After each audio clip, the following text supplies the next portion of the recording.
이 장모님 11구역 파견 가셨습니까? 인도자세요? 최 목사님 아니시고요? 파견 가신 줄. 네. 우리 최 목사님도 찬양을 잘하시고 찬양 인도도 잘하시고 양 목사님도 찬양 인도를 참 오늘 처음 봤는데 잘하시네요. 그래서 수요일 날은 뭐 번갈아 가면서 해도 괜찮지 않을까 생각이 되는데 또 양 목사님이 또 싫어하는 또 고개를 푹 숙이고 있어서 최 목사님이 쭉 하는 걸로 그렇게 감사합니다. 오늘 이 말씀을 통해서 우리 하나님께서 우리 모두에게 은혜 주시기를 소원합니다. 여러분들 뭐 밥을 지어 보셔서 경력이 대단하시잖아요. 쌀 한 톨의 크기 우리가 잘 아는데요. 이 오래전에 그 기록 신문 기사를 좀 봤는데요.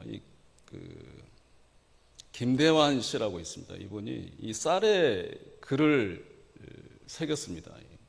여러 가지 확대경 도구를 어찌됐든 이용해서 글씨 이 쌀 한 톨에 글씨를 새겼는데 몇 글자를 새긴 줄 아세요? 무려 286글자를 새겼습니다. 별로 놀라지 않으시군요. 역시 우리 교회는 믿음이 대단하신 것 같습니다. 제가 전에도 말씀드렸다시피 여러분이 안 놀래면 또 제가 놀래는 경향이 있기 때문에 우리 손의 이 역할에 대해서 굉장히 우리나라에 있어서 이제 타의 민족의 추종을 이제 불허하는 그런 재능도 있습니다. 우리 몸의 이 뼈가요, 모두 구성되어 있는 뼈의 개수를 세어보면 206개랍니다. 근데 우리 손바닥 양손에 이 뼈가 차지하는 뼈가 몇 개인 줄 아냐면 54개라는 거예요. 54개인데 이 온몸의 뼈에 구성되는 이 100%라면 이 손바닥 양손의 뼈만 25%를 차지하는 거예요. 이렇게 4분의 1을 이 양 손바닥의 뼈가 차지하는 거예요. 이게 손이 이제 대단한 거죠.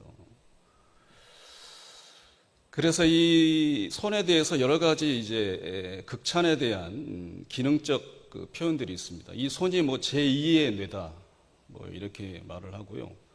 또 눈에 보이는 뇌다, 이렇게 말합니다. 그리고 두뇌의 이 거울이다.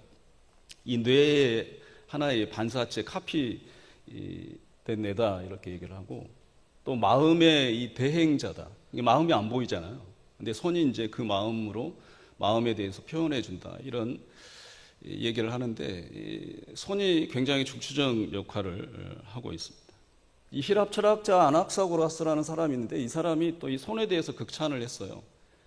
인류가 동물을 지배할 수 있는 이유는 인간이 손을 사용했기 때문이다. 이렇게 얘기를 합니다. 어찌됐든 제가 서론적 부분에 이런 손에 대한 얘기를 좀 늘어뜨리는 이유는 오늘 본문이 이 손에 관한 내용이에요. 오늘 본문의 1절에 보시면 한편 손 마른 사람이 이제 회당에 있습니다. 예수님께서 다시 이제 회당에 들어가셔서 보시니까 한편 손 마른 사람이 있는 거예요. 근데 같은 본문을 기록하고 있는 누가복음 6장 6절에 가보면 이 한편이 어느 손인지 나와 있어요. 오른손이. 오른손이 지금 마른 이 장애를 가진 이 사람이 회당 안에 지금 있는 걸 예수님이 보신 거예요. 유대인들에게 있어서 우리와 똑같은 좀 비슷한 문화가 뭐냐면 왼손에 대해서 별로 긍정적이지 않습니다. 그러다 보니 이 사람들이 오른손을 쓰면서 생활을 유지하게 되고 여러 가지 이제 기술을 습득하게 되는데 이 본문에 나와 있는 이 누가복음을 좀 적용해 보자면 오른손잡이인 사람, 그런데 이제 이 오른손이 이제 마비된 거예요. 점점 말라가는 이제 병에 걸린 거란 말이에요. 이제 유명한 유대 역사학자 요세푸스라는 사람하고 이 성서 번역가 제롬이라고 하는 이 신학자가 있습니다. 이 사람들이 공통적으로 말하는 게 뭐냐면 고대 이 문서 성경 고사 이 사본을 좀 연구해 보니까 이 오른편 손 마른 사람의 직업이 뭐냐면 석공이었다는 거예요. 석공. 이게 오른손으로 이렇게 돌을 이렇게 다듬으면서 벌어 먹었는데 갑자기 이제 손 마르는 병이 걸렸다는 거예요. 뭐 살아가면서 얼마나 뭐 차별이 심했겠습니까? 오른손을 못 사용하니까 이제 좀 벌어 먹으려면 왼손을 사용해야 되잖아요. 그러니까 유대 당시 습관들은, 관례들은 이 왼손에 대해서 좀 부정적이니 뭐 사람 인격, 뭐 의미, 존재 의미 자체도 이 사람에게는 없었던 거죠. 그러니까 오늘 보면 이 2절에 보면 사람들이 등장하잖아요. 사람들이 등장하는데 이상한 행동을 하고 있습니다. 보시면 주시하잖아요. 그러니까 주시한다라는 말은 말 그대로 엿본다라는 뜻이에요. 이 정탐한다, 감시한다라는 뜻이에요. 이유가 또 적혀져 있어요. 왜 엿보느냐? 왜 감시하느냐? 고발하기 위해서. 지금 한편 손 마른 사람이 회당에 이제 있는데 거기에 대한 그 사람에 대한 차별이나 그 사람에 대한 어떤 냉대, 뭐 가난, 뭐 이런 것은 전혀 주시하지 않고 누구를 주시합니까? 예수님을 지금 주시하고 있는 거예요. 이게 손 마른 사람, 오른손편에 마른 사람은 이 사람들에게는 보여지지가 않아요. 눈에 들어오지가 않습니다. 예수라는 그 사람 청년에게 주시하고 있어요. 뭘 하기 위해서요? 뭐 선생님의 제자가 되기 위한 게 아니에요. 고발하기 위해서. 감시하고 있는 거예요. 제가 봤을 때는 예수님을 고발하기 위한 것도 있지만 자신의 이익을 위해서 지금 예수님을 지금 주시하는 거예요. 예수님이 딴소리를 하나 안 하나, 딴 행동을 하지 하나 안 하나. 왜냐하면 이 사람들은 뭐예요? 바리새인들이잖아요. 결국엔 우리가 나중에 보면 이 사람이 바리새인이거든요. 율법을 가르치는 사람이거든요. 그럼 예수님이 그 율법에 반하는 행동을 하나 안 하나? 반하는 행동을 하면 뭐예요? 자기가 가르치는 것에 대해서 위협이 느껴지니까 이익을 위해서 지금 예수님을 주시하고 있단 말이에요. 근데 우리가 주목해야 할 것은 지금 장소가 어디입니까? 회당이에요. 회당. 회당은요, 유대인들에게 있어서 지방에 이 세워져 있는 수십 개, 뭐 심지어는 뭐 많았을 때는 수백 개가 있는 곳이 회당이란 말이에요. 근데 예루살렘에 성전이 하나가 있잖아요. 교회에서, 이 교회란 말이에요. 예배를 드리기 위해서는 어찌됐든 예루살렘으로 가야 됩니다. 그러나 병자나 가난한 사람이나 사정이 있는 사람들이 못 갈 거잖아요. 그러니 이 사람들이 편의상 각자 동네에 있는 회당에 모여서 예배를 드렸어요. 또 이 회당의 목적은 뭐냐면 아이들에게 그 율법을 가르치는 그런 장소이기도 했고 성경도 물론 가르치기도 했고. 그러니까 한마디로 이게 작은 교회란 말이에요. 교회 안에서 이런 것이 지금 이루어지고 있는 거예요. 한편 손 마른 사람이 힘들고 뭐 차별당하고 그러한 것에 대한 관심이 없어요.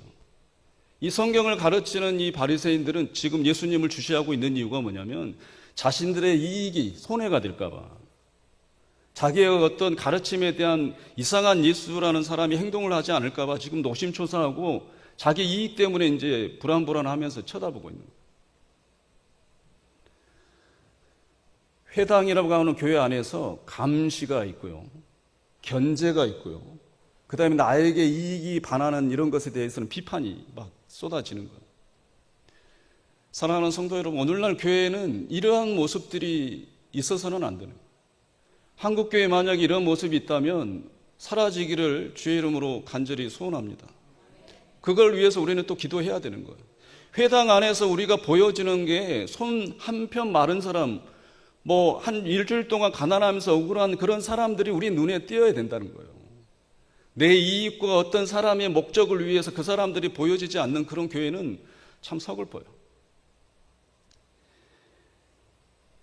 2008년부터 작년까지 이 설문조사를 하는 기독교 설문 단체가 있습니다. 기운실이라고요.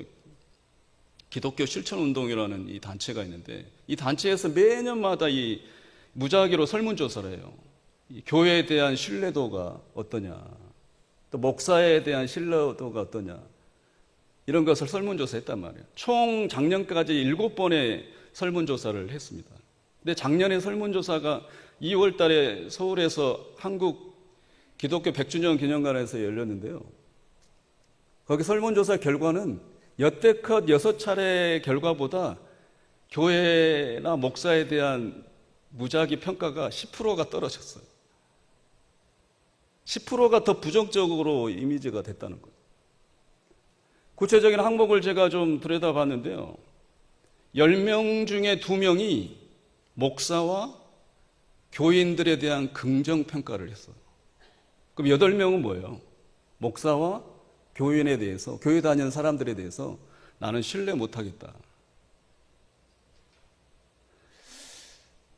저를 포함해서 크리스찬으로서 살아내시고 애쓰시는 건 잘 아는데, 그럼에도 불구하고 결과가 이렇다는 이유가 여러 가지가 있겠지만, 그래도 우리는 한편으로는 참 우리를 한번 되돌아봐야 되지 않나, 한국교회에 대한 어떤 점검을 다시 한번 해야 되지 않나, 그런 생각을 해봅니다.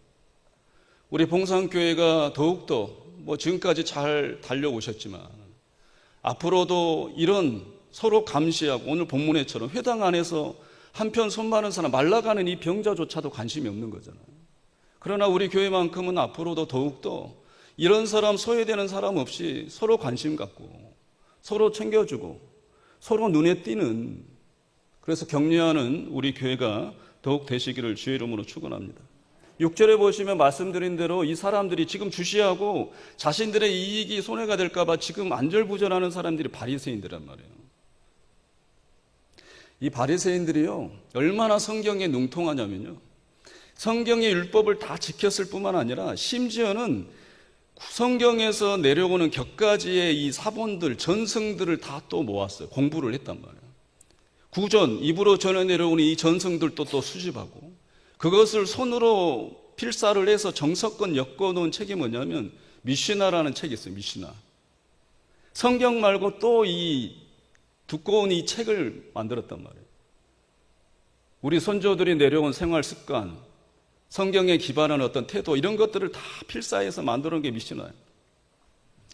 얼마나 대단합니까? 성경 외에 이 것들을 다 지키는 거예요. 근데 좀 너무 심해요. 안식일법에 제가 좀 들여다봤는데 하지 말아야 될 일들이 있습니다. 안식일에는 2000보 이상은 걸으면 안 된다. 지금 이게 어떤 기준이에요? 성경에 지금 안식일을 기억하여 거룩히 지키라라는 말씀이 있는데 2000보에 대한 기준을 자기들이 세우는 거란 말이에요. 그래서 2000보 이상을 걷는 사람들은 다 부정하다고 이제 얘기를 하는 거예요. 바느질하면 안 된다. 빵을 구워서는 안 된다. 그러니까 우리로 말하자면 밥을 지으면 안 된다. 이게 안식일을 범하는 행동이란 말이에요. 기가 차는 것은 뭔 줄 알아요? 글자를 쓰되 2글자 이상을 쓰면 안 돼요. 너무 심하죠. 반대로 2글자를 지우면 돼요, 안 돼요? 안 되는 거예요. 이게 노동이라는 거예요. 우리는 기가 차지만 이 당시 사람들은 너무 몰두해서 조상들의 전통에 의해서 이걸 기록을 해놓은 거예요. 그래서 이것도 우리 지켜야 된다라고 한 거예요. 전등에 불을 켜면 안 되는 거예요. 켜졌으면 어떻게 해요? 끄면 안 되는 거예요. 이게 안식일에 하지 말아야 할 일들이란 말이에요. 바리새인들이 성경을 연구하면서 자신의 습관들, 선조들의 생활 관습, 이 모든 것을 기준으로 삼아서 지금 잣대를 대고 있는 거예요. 하물며 오른손을 쓰지 못하고 지금 이 말라가는 사람은 어떻겠습니까? 이 율법을 지키겠어요? 하나님의 말씀도 지키기 어려운데 이 미시나라는 책을 만들어서 강요를 하니, 그 다음에 회당에 들어가 있는 것도 저는 참 다행이다고 생각해요. 왜냐하면 이런 손 많은 사람이, 장애를 가진 사람들은 교회에 출입이 금해져 있어요. 율법으로 금지되어 있단 말이에요. 근데 다행히 지방에 있는 회당이라고 하니까 지금 들어가 있는 건데, 제가 상상해 보건대 아마 이 중앙 좌석이나 앉을 수도 없었을 것 같아요. 왜냐하면 교회로 말하자면 출입 제한인 사람이 들어와 앉아 있는 거잖아요. 제가 봤을 때는 구석에 지금 웅크리고 앉아 숨어 있을 정도로 그러고 있는 상황일 것 같아요. 사랑하는 성도 여러분, 우리의 신앙의 기준은 하나님의 말씀이어야 합니다. 내 개인의 스타일의 믿음이 답이 아니에요. 저 사람이 내 믿음의 스타일과 좀 다르다? 저 사람은 틀리다? 이게 아니에요. 우리의 온전히 기준은 뭡니까? 하나님의 말씀이 기준이어야 되는 거예요. 2000보 이상을 걷지 마라 말씀이 어디 있습니까? 다 자기들의 기준을 대서 사람들을 올가맸던 거예요.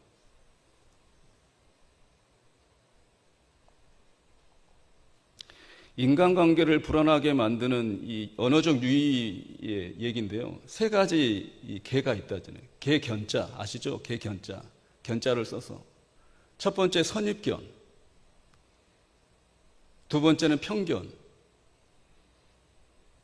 그 다음에 참견이란 말이에요. 세 가지 견. 이것은 다 뭐예요? 내 기준이에요. 내 기준에 근거해서 선입견이 있어지는 거예요. 다르면 선입견이에요. 또 참견하고 편견을 갖고 다 내 기준이란 말이에요. 이것이 우리 교회 안에 룰이 되어서는 안 됩니다. 온전히 하나님의 교회는 하나님의 말씀이 기준이 되어야 해요.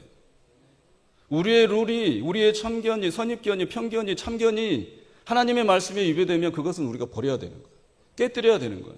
우리 교회도 마찬가지입니다. 만약에 우리 봉산교회 안에 하나님 외에 그런 참 선입견이나 편견이나 세상에 대한, 사람에 대한 참견거리가 있으면, 하나님의 말씀에 그게 위배되면 하나님의 말씀이 수정되는 게 아니라 그러한 우리 교회의 편견과 선입견, 참견이 사라져야 할 줄로 믿습니다. 요한복음 8장 2절에 가보면 그 사건이 있잖아요. 현장에서 가늠하다 잡힌 여자가 이 바리새인들이 데리고 오잖아. 예수님 올무 씌우기 위해서 율법에는 이 현장에 잡힌 이 여인들을 돌로 쳐 죽이라 그랬는데 예수 선생님 뭐라고 하시겠어요? 그랬더니 뭐라고 그럽니까? 요한복음 8장 7절에 죄 없는 자가 먼저 돌로 치라. 그 다음 말씀이 중요해요. 11절. 나도 너를 정죄하지 아니하노니. 예수님도 정죄하지 않겠다는 거예요. 예수님도 그 여인에 대해서 판단하지 않겠다는 거예요. 그런데 우리가 무슨 판단을 합니까? 우리가 어떤 정죄를 합니까?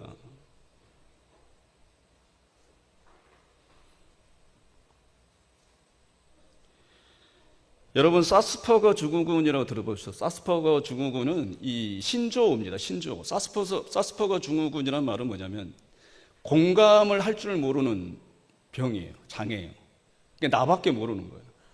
그러니까 내가 하는 행동은 다 선이고 남의 행동은 다 나쁜 거예요. 이게 사스퍼거 증후군이란 말이에요. 내 출세와 이익을 위해서는 남을 짓밟고 남이 뭐 고통스럽고 해도 아무 감각이 없어요.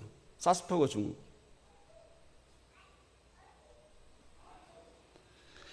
그리스 헬라어 철학 용어 중에 이 에포케라는 단어가 있습니다. 에포케. 에포케는 말 그대로 판단을 중지하는 거예요. 판단 중지. 이 헬라 철학이란 말이에요. 근데 여기에서 중요한 것은 뭐냐면 판단을 안 하는 게 아니에요. 잠시 기다리는 거예요. 명확한 판단을 위해서, 명확한 어떤 결정을 위해서 섣불리 내 기준과 감각에 의해서 판단하는 게 아니라 기다림의 시간을 갖는 게 이 에포케란 말이에요. 우리 신앙으로 적용해 보자면 우리에게 있는 에포케는 뭡니까? 우리의 직감과 습관에 의해서 판단하기보다는 기다리는 거예요. 그 판단이 정확하기 위해서. 누구의 판단을 기다리는 거예요? 하나님의 뜻이 나의 판단이 되기를 기다리는 거예요. 이게 에포케란 말이에요. 우리 교회 안에 이런 에포케 운동이 여러분들의 삶 가운데 일어나기를 주의 이름으로 축원합니다. 사람에 대해서 볼 때, 행동에 대해서 볼 때, 사회에서 볼 때 그냥 판단하는 게 아니란 말이에요. 에포케. 잠시 판단을 멈추고 하나님의 생각은 어떨지, 하나님의 말씀을 되새기면서 말씀의 기준에서 이것은 어떤 건지 판단을 하기 위해서 기다리는 시간을 갖는 거예요.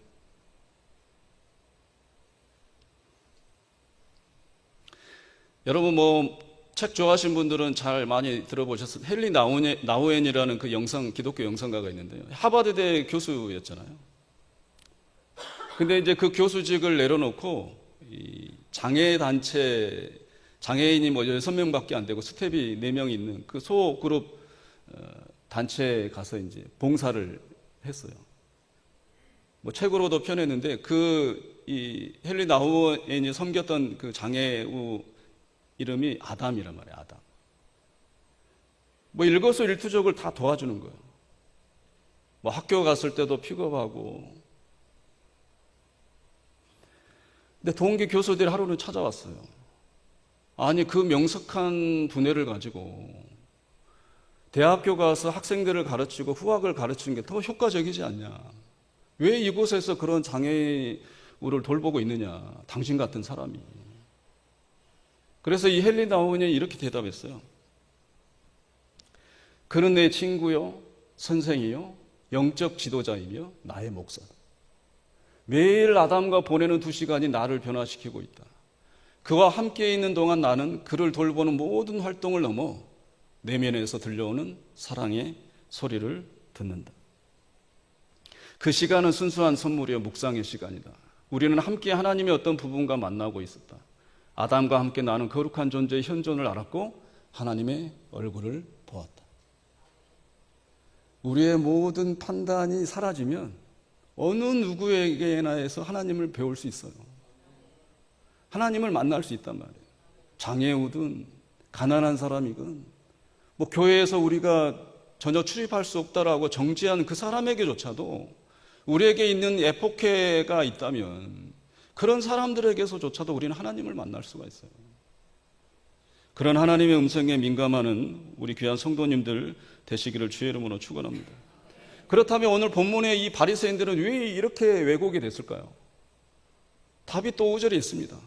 예수님이 그들을 보시고 탄식하시잖아요. 이유는 뭡니까? 마음이 완악해져서. 완악하다라는 뜻이 뭔 줄 아세요? 이사야 6장 10절에 가보면 마음이 둔하여졌다 이렇게 돼 있어요. 둔하다. 마음이 둔한 거예요. 뭘 말을 해도 이게 느낌이 없는 거예요. 공감이 안 돼요. 시편 119편 70절에 가보면 마음이 살쪄가지고 기름덩어리가 됐다 이런 말이에요. 느낌 아시겠죠? 그냥 뭐 자기 이익에 심취해가지고 이 마음이 살이 쪄가지고 기름이 절절절 흐른단 말이에요. 에스겔 36장 26절에 가보면 뭐예요? 마음이 굳어졌다며. 마음이 굳어졌다. 돌같이 됐다라는 말이에요. 스가랴 7장 12절에는 마음이 금강석 같다는 거예요. 뭐 깨뜨리지 못하는 그런 돌이, 딱딱한 돌이 돼버렸다. 사랑하는 성도 여러분, 누가 손이 마른 겁니까 지금? 회당에서 지금 오른편 손 말라가는 사람, 눈에 보이는 그 사람입니까? 지금 이 바리새인들입니까? 하나님의 눈에는요, 이 바리새인들이 말라가고 있는 거예요. 말라 죽어가고 있는 거예요.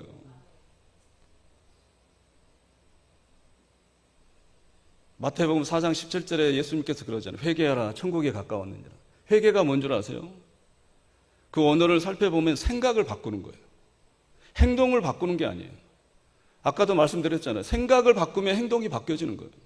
생각대로 손이 움직이잖아요. 발이 움직이는 거예요. 몸이 움직이는 거예요. 우리의 생각을 완전히 바꾸는 게 회개란 말이에요. 생각이 바꾸면 마음이 바뀌는 거예요. 마음이 어떻게 바뀌어요? 부드러워지는 거예요. 에스겔 36장 26절에 예수님께서 그런 말씀을 하신 거예요. 예언을 하시는 거예요. 선지자를 통해서 하나님께서 너희 속에 새 영을 주어서 너희 마음을 부드럽게 하고 너희 마음에 새 마음을 주고 너희 육신의 굳은 마음을 제거하고 너희에게 부드러운 마음을 줄 것이며 새 영을 주어서 우리들에게 새 마음을 주고 새 생각을 갖게 하고 그러므로 인해서 육신의 그 굳었던 마음이 어떻게 된다는 거예요? 부드럽게 된다는 거예요. 부드럽다 단어의 원어의 뜻은 뭐냐면 살 같은 마음이에요. 살. 이 새살 있잖아요. 새살. 애기 살. 이 살은 뭐예요? 애기 살은 뭐예요? 느낌이 즉시즉시란 말이에요. 민감하다라는 뜻이에요. 돌 같고 기름지고 이 기름이 철철 흐르는 이 마음은 뭐예요? 느낌이 없어요. 하나님이 찔러도 이 감각이 없단 말이에요. 그러나 성령에 의해서 하나님이 부드러운 마음을 준 사람은 뭐예요? 살 같은 마음이 있는 거예요. 하나님이 살짝만 눌러도 뭐예요? 느껴지는 거예요. 하나님께 대해 민감하단 말이에요. 우리 교회 모든 성도님들이 그런 살 같은 마음, 하나님께 민감한 그런 마음, 부드러운 마음을 가지시기를 주의 이름으로 축원합니다. 이 한 인류학자가요, 이 아프리카를 연구하기 위해서 갔대잖아요. 근데 아프리카에 사는 애들이 열심히 재밌게 뛰어놀고 있는데 너무 불쌍하기도 하고 너무 마르니까. 그래서 뭘 그냥 주기에는 좀 그렇고 해서 좀 게임을 좀 해보고 싶다 해서 이 맛있는 먹을거리를 저기 한 100m나 앞에 나무에 걸어두고 애들을 불러 모은 거예요. 출발 스타트선을 그어놓고 달리기를 시키는 거예요. 만약에 저기까지 제일 먼저 1등 한 사람이 저 나무에 걸려져 있는 저 맛있는 것 혼자 다 먹을 수 있어. 그래서 게임을 시킨 거예요. 이 서양 인류학자가 이제 스타트 신호를 딱 보냈는데 황당한 상황이 벌어진 거예요. 보통의 아이들은 먼저 달려가서 다 먹으려고 그러잖아요. 이 아프리카 애들은 서로 먼저 달리겠다고 하지 않고 다 같이 손을 잡고 똑같이 움직이는 거예요. 그래서 가서 똑같이 다 같이 함께 먹는 거예요. 그래서 인류학자가 아이들한테 물어봤다는 거잖아요. 아니 먼저 가서 하면 혼자 다 먹을 수 있는데 왜 이렇게 손잡고 다 같이 갔느냐. 걔네들이 외쳤던 이 아프리카 언어가 뭐냐. 우분투예요. 우분투.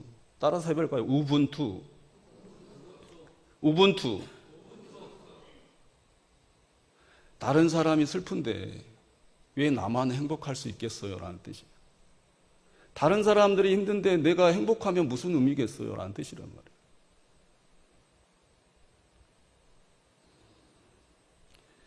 이 아프리카의 넬슨 만델라 대통령 유명하잖아요. 민주화. 그 대통령도 이 우분투라는 말을 했어요. 여러 가지 의미가 다 있어요. 똑같은 말이에요. 우리가 있기 때문에 내가 있다. 사랑하는 성도 여러분, 우리 성도님들이 있기 때문에 제가 있는 거예요. 우리 성도님들이 있기 때문에 우리 장로님들이 계시는 거예요. 우리 성도님들이 계시기 때문에 우리 안수 집사님들이 있는 거란 말이에요. 우리 성도님들이 한 분 한 분 지금까지 인내하면서 신앙의 믿음으로 달려오셨기 때문에 우리 권사님들이 계시는 거란 말이에요. 우리가 있기 때문에 집사님들이 계시고 우리 교회가 있기 때문에 성도님들이 있는 거예요. 나만 있는 게 아니란 말이에요. 이런 우분투의 정신이 우리 신앙에 있기를 주의 이름으로 축원합니다. 옆에 성도들이 힘든데 왜 나 혼자 즐거울 수 있겠느냐. 다행스럽게도 3절 보세요. 예수님이 뭐라 그래요? 이 손이 점점 말라가는 이 사람을 뭐래요? 한가운데 서라. 바리새인들은 이 사람은 지금 회당에 들어오는 것도 마음에 들지 않은 거예요. 너무 교회에 무슨 이런 사람이 올 수 있느냐. 근데 예수님께서는 뭐예요? 한가운데 서란 말이에요. NIV 성경은 Stand in front of everyone. 뭐예요? 한가운데가 아니라 NIV는 뭐예요? 모든 사람 앞에 서라는 거예요. 예수님은 지금 누가 보이는 거예요? 한편 손 많은 사람을 앞세워서 다 보이게 하는 거예요. 바리새인들은 뭐예요? 이 사람은 어떻게 했어요? 구석에 있어요. 뒤에 있단 말이에요. 그러니까 안 보이는 거예요. 관심이 없으니까. 그냥 뒤에 쳐져 있어도 관심이 없는 거예요. 근데 예수님은 뭐예요? 한가운데 서라. 모든 사람 앞에 그 사람을 세우는 거예요. 왜냐하면 하나님의 뜻이 이 사람에게 있으니까. 이 회당 안에 모여있는 모든 사람들은 이 사람을 세워서 예수님은 하나님의 뜻을 보여주고 싶으니까 모든 사람 앞에 세운단 말이에요. 우리 교회가 그런 교회 되시기를 더욱 되시기를 주의 이름으로 축원합니다. 어떤 사람이든지 간에 하나님의 그런 섭리에 민감해서 저 사람이 있기 때문에 내가 있는 거야. 저분들이 있기 때문에 내가 있는 거야. 저런 어렵지만 힘들지만 저런 귀한 성도님들이 있기 때문에 우리 봉산교회가 있는 거야. 그런 위대한 고백을 드리시는 우리 모두가 되시길 주의 이름으로 축원합니다. 5절 보세요. 손을 내밀어라. 영어로 스트레치 아웃이란 말이에요. 손을 뻗어라 이런 말이에요. 아니 손 마른 오른편 손 마른 사람이 손을 뻗으려면 어떻게 했어요? 먼 산 보고 뻗겠어요? 지금 내가 펴지지도 않고 말라가는 이 오른손을 어떻게 해요? 보면서 펼쳐야 되는 거잖아요. 뭘 하라는 거예요? 집중하라는 거예요. 바리새인들 저 사람 소음 귀에 그것 때문에 실망하지 말고 내 말 듣고 뭘 하는 거예요? 손을 펴라는 거예요. 하나님의 말씀만 들으라는 거예요. 하나님의 말씀만 기준 삼아서 세상의 참견, 선입견, 편견 이런 거 듣지 말고 내 말 듣고 손을 펴라 이런 말, 집중하라 이런 말이에요. 그랬더니 뭐예요? 손이 펴진 거예요. 할렐루야. 세상의 선입견, 편견, 참견 들어서 뭐 하겠습니까? 하나님의 말씀에 집중하면 손이 펴지는 거예요. 우리 안에 그런 하나님의 놀라운 역사하심이 분명히 있어야 하고 분명히 있을 것입니다. 남은 일주일간의 그 3일 여간도 그런 하나님의 그런 여러분들을 앞세우시고 또 어쩌면 다른 분들을 앞세워서 하나님을 만나게 하시는 그런 하나님에 대한 민감함이 더욱 회복되어지시기를 주의 이름으로 축원합니다. 그림 하나 볼까요? 프랑스 에밀 라누라는 화가의 작품, 1881년 작품인데요. 더 헬핑 핸드라는 작품입니다. 돕는 손이라는 작품인데요. 왼쪽에 보시면 그 손녀딸인 것 같은데 아주 표정을 보니까 진지하잖아요. 노를 젓는데 뭐예요? 두 손을 펴고 자기가 좀 저어보겠다고 용을 쓰잖아요. 속된 말로. 용을 쓰고 있습니다. 그래서 정면을 응시하면서 자기가 노를 젓는 것처럼 아주 심각합니다. 할아버지를 보세요. 오른쪽에. 손녀딸을 보면서 지그시 미소 짓잖아요. 지금 노를 누가 젓고 있는 거예요? 할아버지가 젓고 있는 거예요.